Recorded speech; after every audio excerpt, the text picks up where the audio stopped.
বাবা আমার শোনার চান, শয়তান ঢুকি গেছে। কি ঢুকছে? জোরে কম। বুড়ে শয়তান, শয়তানের ভাগ আছে, শুনবেন। বুড়ে শয়তান কেমন? হযরত আতা রহমাতুল্লাহ জামানাত একদিন উনি যেতেছিলেন পথ দিয়ে, তার শয়তান ঘুরে যেতেছে। হযরত আতা রহমাতুল্লাহ বলছেন, শয়তান রে, শয়তানকে হুজুর মুখ ঘুরে শয়তান কোনকে? তুই তো শয়তান। শয়তান কোটে যাস? কয় দোস্তর বাড়ি যান। তো দোস্ত ফির কাই দুনিয়ায়? এই দেশের বাদশা আমার দোস্ত, আর বাদশার বউ হলো দোস্তানি। বাবা, দোস্তর বউ কি হয়? দোস্তানি হয় না? আতা রহমাতুল্লাহ বলছেন, তাহলে তোমার বাদশা যদি দোস্ত হয় আর রানী যদি দোস্তানি হয়, আত্মীয় করবে আর কতদিন হল? করে নতুন আত্মীয় করতে যাই। শোনেন, শয়তান কেমন করে ঢুকলো দেখে।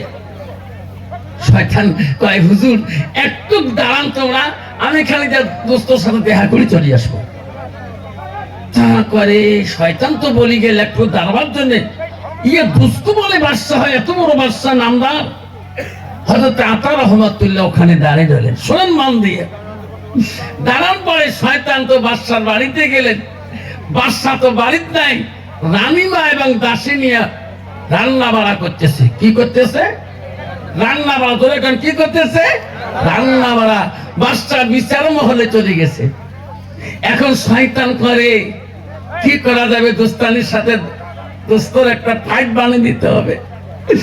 এই শয়তান যে বাদশা যে ঘর থেকে সাদা পাড়া করে রাজমহলে যায়, সেই ঘরে একটা ড্রেসিং আয়না আছে। আয়না বোঝেন তো? মানুষ সমান আয়না গুলা। এই আয়নার মাথার মধ্যে একটু মধু ফেলে দিল। কি ফেলে দিল? মধু। তখন তো মধু দেখলে কে পাগল হয়? পিপিলা। এটা ঠিক। আস্তে আস্তে পিপিলা যায় মধু খাইতে। মধু খাইতে লাইন ধরে। ওই পিপিলা খাবার জন্য জেঠি লাইন ধরে। জেঠি বোঝেন? একটা লাঠি করে থাকে না, পোকাগুলো খায়।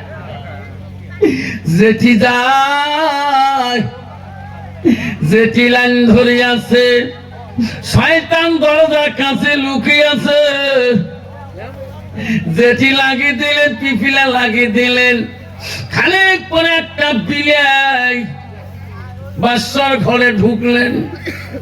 বিলাই আসি দেখে রে জেঠি লাইন ধরছে। বিলাই মনে মনে করে আমার আহার বোঝা মিলি গেল। কিন্তু বিলের একটা আগুন আছে বাবা। পোয়ালি কুঞ্জের পাশে কিন্তু ইন্দ্রে খাল থাকুক না থাকুক, বিলে এমন শিগড়ি। ঠিক না? ঠিক। একেবারে পজিশন। কিন্তু কখন যে শিকার বাড়িবে ওই অপেক্ষায় ঘন্টা 3 ঘন্টা 2 ঘন্টা পর্যন্ত থাকে, নড়ে না। এ পাখি যে বিলে ঘর ঢুকি দেখে যেটি লাইন ধরছে, যেই বিলেই আয়নার এই মুখ হয়েছে, তাই মোড়ের মতন একজন বিল সুজায় ঝাপ পজিশন না ছায়া। ছাপার সাথে যেটিও পাইল না, আয়না গুড় মুড়ি ভেঙে বলল। এমন সময় রানী বলছে, দাসিনী বাদশার ঘরে শব্দ কি হলো?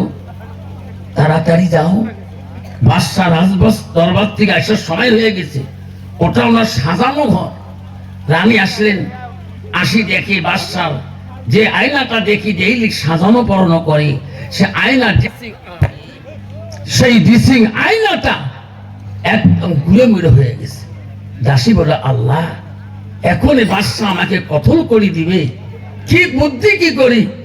রানী বলে, দাসী রে কথা বল, কি হয়েছে? দাসী ওই রুম থেকে যায় না। দাসী টস লাগিয়ে গেছে। জানি বলে, এখনো আসে না কেন? কি হলো রে? আস্তে আস্তে রানী বাদশার রুমে গেলেন, যে রুমের মধ্যে আয়না ভাঙছে, রানী যা দেখে দাসী থস লাগিয়েছে। বাদশা যদি বলে কেমন করে ভাঙলি, দাসী কয় কি জবাব দেব?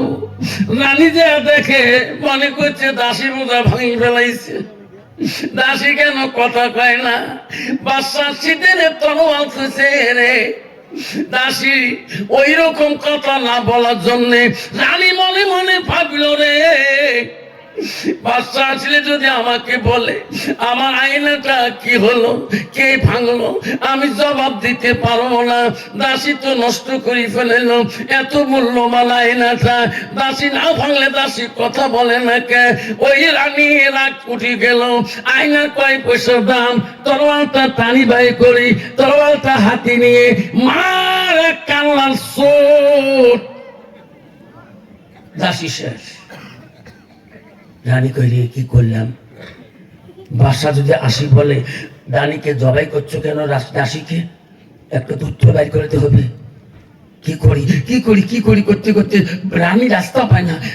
বাদশা যেটা আদর করে দাসী, এটা খেদমত করে দাসী, আমার জিজ্ঞাসা করতে পারে আয় রানী আমার দাসীকে দুখণ্ড করলি কেন? আমার জবাব দেওয়া লাগবে না? এই চিন্তা করতে করতে বাদশা ঘরে ঢুকলেন। হায় রে দাসী রক্ত দিয়ে জমিনে ভাসি যাচ্ছে রে। রাজা বলে সর্বনাশ, যে দাসী ঠান্ডার সময় গরম পানি দেয়, গরমের সময় ঠান্ডা পানি দেয়, আমার এত খেদমতদারি রে। হ্যাঁ রানী তুমি কি করলি? আমার এত সুন্দর মূল্যবান দাসীটাকে তুই মারলি কেন? রানী কথা বলে না, ঠস লাগে গেছে। রাজা করে এটা রানীর দোষ, দেহ তরবালটা করতে কান্নাটা রানীর ফেলে দিল। শয়তান আস্তে করে বিড়ি গেল। যে হযরত আতা রহমাতুল্লাহকে বলে হুজুর রে আল্লাহ ছিলে কে এত দোস্তর বাড়ি মারা হয়েছে? মোর কোনটা তোর হুজুর? মারা তোমরা মনে হয়েছে। তুমি এরকম দোষ দেও, দোস্ত হালা করে যায়। মোর দোষ কোনটা হুজুর? এই এক ফোঁটা খালি মধু নাগে দিস। কথাটা চিন্তা করেন কিন্তু শয়তান প্যান্ডেলের বাইরে মধু লাগিয়ে দিছে। ঠিক না ঠিক? ঠিক না পিঠে? এই শয়তান আউট করতে হবে। শয়তান শুধু একটু মধু লাগিয়ে দিবে ইসলামে, যাতে এই জলসাটা বিশৃঙ্খলা সৃষ্টি হয়ে যায়। এই যে শয়তানের প্রসিডিউর নিয়ম, এই ডিগ্রি পাস করছে বসে, তখন বলছে হুজুর মোর দোষ কোনটা? আমি মধু লাগিয়ে দিছ, মধু পিটিয়ে খাই খাব। তুই জানি এত পাগল হলু, জীবনে খাস নাই। তুই বিলে কি জীবনে এত আহার করিস, ধরে আইনুর জানি খোয়া একে জানি খাবার যায় না, ভাঙি ফেলেন ভালিল ভাঙিল বা আয়নাটা। তুই আনি বুঝল একটা আয়না কি মূল্য সাধারণ পয়সা, দাসী কে তো ডালু দাসী মরি গেল। তুই রাজা পুত্র দাসী বলতে বলো, এমন দাসী মেলা বলছে হলে পাওয়া যায়। তুই আলেককে তো ডালো। এই তো খোদার খেলা, এই তো খোদার নীলা। সকাল বেলা ধনী রে ভাই তুই, ফকির সন্ধ্যা বেলা। দুই ছেলে কেসাল বাজছে, সামান্য কেস নিয়ে পুলিশ যেতে যেতে, হাইকোর্টে যেতে যেতে তো ফকির হয়ে গেল তোমার। কিন্তু বেশি টাকার ব্যাপার না, ইচ্ছে করলে সমাধা করতে পারতো ওই সমাজের মধ্যে। যেরকম ঠিক না বিধি?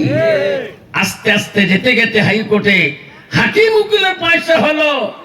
লাস্ট এই বেটার কেস নিয়ে, বেঠির কেস নিয়ে পথের ভিখারি হয়ে গেল। ঠিক না বিধি?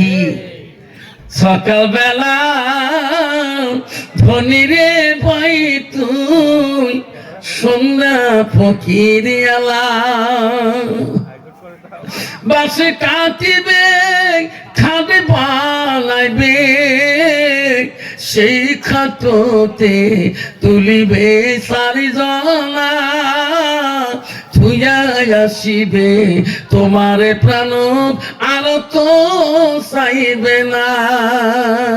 ভাই কান্দিবে, ভাতিজা কান্দিবে, আপন সত কেউ তো ছাড়িবে না।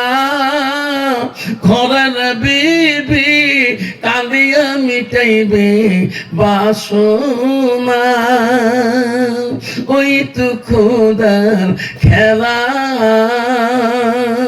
আপনি সামান্য একটা কথা নিয়ে লড়াচড়া করলে সমাধানটা সমাজে করে নেবেন। যদি আস্তে আস্তে বাড়ি দেন, শয়তান আস্তে বাড়ি দিয়ে থাকবে। তোমার দিনে রাতে 24 ঘন্টার মধ্যে সামান্য একটা আইন নিয়ে তোকে ফকির বানিয়ে দিবে। এই জন্য সাবধান। ইমান কাকে বলে? আল্লাহ বলি দিল বান্দা, ইন্নাল মুসলিমিনা ওয়াল মুসলিমাত ওয়াল মুমিনিনা ওয়াল মুমিনাত ওয়াল কানিতিনা ওয়াল কানিতাত ওয়াল সাদিকিনা ওয়াল সাদিকাত। তাকবীর। আল্লাহ বললো, ও আমার বিশ্বাসী বান্দা বান্দিরা, আমার মুমিন বান্দা বান্দিরা, আমার আদেশকারী বান্দা বান্দিরা, আমার সত্যবাদী বান্দা বান্দিরা। আজকে আমি পুরুষ, আমার সত্যবাদে চলতে হবে। আমি নারী, আমার সত্যবাদে চলতে হবে। এখনো মুসলমান সত্য পথ চলতে পারে না। মুসলমান এখন মুসলমানিত্ব রাখতে পারে না। মুসলমান হালাল হারাম বোঝে না। এক গেলা সামনে পাইলে পাগলা কুত্তে হয়ে যায়। তোমার জায়গা নাই। এক গেলা যদি পাইছে এটা হারাম না হারাম, খাইলে ঠিক। আল্লাহ কদিন পরে কবরে চলে যাবে। এই 3 কাপড়ের বরাতে থাকবা তুমি। সাদা কাপড় পরাহিয়া মোরদা কাটে শোয়াইয়া, কবরতে করবি রে তোমাকে দাফন। সাদা কাপড় পিনাইয়া মুরদার খাতে শোয়াইয়া, কবরতে করবি রে তোমাকে দাফন। পাগল মন বলে রে, দম ফুরাইলে দেখিবি রে কে আপন। অবশ্য মনরে দম ফুরাইলে দেখিবি রে কে আপন। যারা তোমার অতি আপন, তারাই তোমার পরাবে কাপড়। যারা তোমার অতি আপন, তারাই তোমার পরাবে কাপড়। তারাই তোমার করবে রে দাফন। অবশ্য মনে রে, পাগল মনে রে, দম ফুরাইলে দেখিবি রে কে আপন। দম ফুরাইলে দেখিবি রে কে আপন। শোনা, এই 2টা দিনে দাম সমাজ হওয়ার পরে তোমার আপন আর কেউ নেই হবে। যেরকম ঠিক না বেঠি, তোমার আজকে কাপড়ের কাপড় পরে দেওয়া হোক। তোমার কাপড়ের কাপড় পরার পরে, কবরে নেওয়ার পরে তোমার আপন জন ওখানে আর কেউ নাই। আমার মা বোনেরা, আমারা গো, ও গোমাইছার মা বোনেরা, হলদি বাড়ির মা বোনেরা, গোপালপাড়া জেলার মা বোনেরা, আমারা শুনি রাখো মা। আল্লাহ রাসূল কি বললেন? আলমার আতুইজা সাল্লাত খামসাহা ওয়াসামা শাহরুহা ওয়াসানাত ফাদাহা ওয়াতাবালাহা ফাকাদ কলমানায়ু আবওয়াবিল জান্নাতিল শাদ। নবী বলল, ওই নারীরা যদি এই 4টে কাম করতে পারে, 1 নম্বর যদি নামাজ পড়ে, নবী বলো 2 নম্বর রমজানে রোজা করবে, 3 নম্বর পর্দায় পশিদায় থাকবে, নিজের চরিত্রটাকে পবিত্রতা রাখবে। আসল বলো তার বালাহা, যখন তার স্বামী বাড়ি আসবে স্বামীর সাথে সদ্ব্যবহার করবে, স্বামীর সাথে মিষ্টি সুরে কথা বলবে। নবী বলো ফাঁকা দেখো মানায়ো আবু আবির জান্নাতির সাথ। নবী বলো ওই নারীদের জন্য আল্লাহ আপনার জান্নাতের দরজা খোলা রাখবে। কিন্তু বাবা আর যদি আমি পুরুষরা মসজিদে না যাই, নামাজ না পড়ি, অন্তত আমাদের বিবিরা নামাজ পড়বে না। মেয়েরা সব সময় ভাবে স্বামী যদি আল্লাহ ওয়ালা মুত্তাকি আত্তাকুল্লাহ, আল্লাহ ভয় করেওয়ালা হয়, তখন অটোমেটিক তার পরিবার তার স্ত্রীরা নামাজে প্রাণিত হয়ে যায়। জোরে কোন ঠিক না বেঠি? আর স্বামী যদি বেনামাজি হয় আর মেয়েরা আরো খুশি হয়, কোষ নিয়ে আল্লাহ দিলে আমরা দোনো মানুষে ওই রকম, ঠিক না বেঠি? মানে বুড়ে শয়তান আর ছোট শয়তান ধরছে। এমনি মানসিক আমাদের তোমার তাকাতন কেমন রে ভাব, ইস ওয়াজ করি খালি বাড়ি চল, আসি 4 টাকা থেকে বাইক নিয়ে স্কুল ঢুকি, এক কাপ ধাম জানলাম আমার বর্তমান যে আয় আছেন তাড়াতাড়ি 9টার ভিতরে ওয়া খায়, ঘুষ পাল্লা কাপড় খুলি, কিসের গা ধোয়া কিসের কি, ওদি প্যান্ট যদি মাথা ভিজিয়ে ওদি টুপি মাথা দিয়ে বাইক দিয়ে ছাড়লুম, বাড়ি থেকে 2 কিলোমিটার বেরিয়ে দেখো একটা মহিলা গ্রুপ, 2 রাস্তা 2 দলে যাবা লাগছে, ওরে মাদুরটা মারলুম ডিস বেড়ে, সব মহিলা ছাপে উঠতে হুজুরকে ব্রেক মানে এলা দেহ সে না জানা গ্রামেরে, আমারই গ্রামেরে কাইও ভাবি হয়, কাইও নানি হয়, কাইও শাশি হয়, কাইও মামি হয়। ওই ভাবি কি হল, হাই মারা যাবার 12 বছর হয়, এমন করে কোনদিন সাজিস নাই, এই সাধন সাজি করে যাও তোমরা। তোমার আলে মানুষ সেই খারাপ জানেন, আমার ভিডিও দেখে আমার শখ নাই, ভিডিও দেখি শখ নাই, ভাই মারা যাবার 12 বছর হয়, ভাই তার অবস্থা কোন যে সাধন না, আজকে এত সাধন কে জানেন না? আমার গ্রুপ আছে 2টি। কোন গ্রুপ? একটা বন্ধন গ্রুপ, একটা সেলফ হেল্প গ্রুপ। তোমার কি আছে? আছে আল্লাহ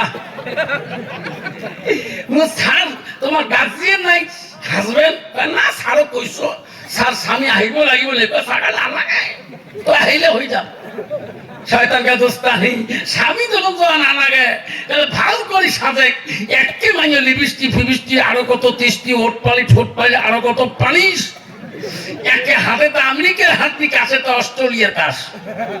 তুই মৌলানা হ, মৌলবি হ, হাফিজ হ, কারি হ, একদল নারী আছে বাবা রাস্তা দিয়ে গেলে পথ ছাড়ি দেয় না, গালা হাসা দিলে বুঝি কি থাকতা তোর মতো তুই চলি থাকতা।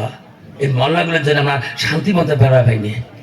যদি মল্লা মুন্সি গুলি এলি এসে দুনিয়া জঙ্গল বু এলি জন্য আমরা গোয়াল পড়া মাথা ফেলে কাপড় ফেলা জানিস, যদি ওকে মাথা কাপড় পড়া গালা হাসাতে, ঠিক না? ঠিক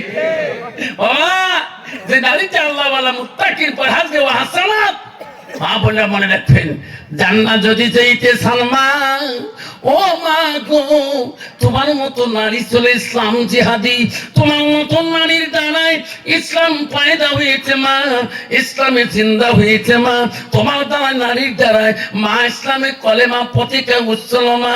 মা রে সুমাইয়া রাদিয়াল্লাহু তাআলা এও মা ইসলামের ঝান্ডা পৃথিবীতে তুললেন।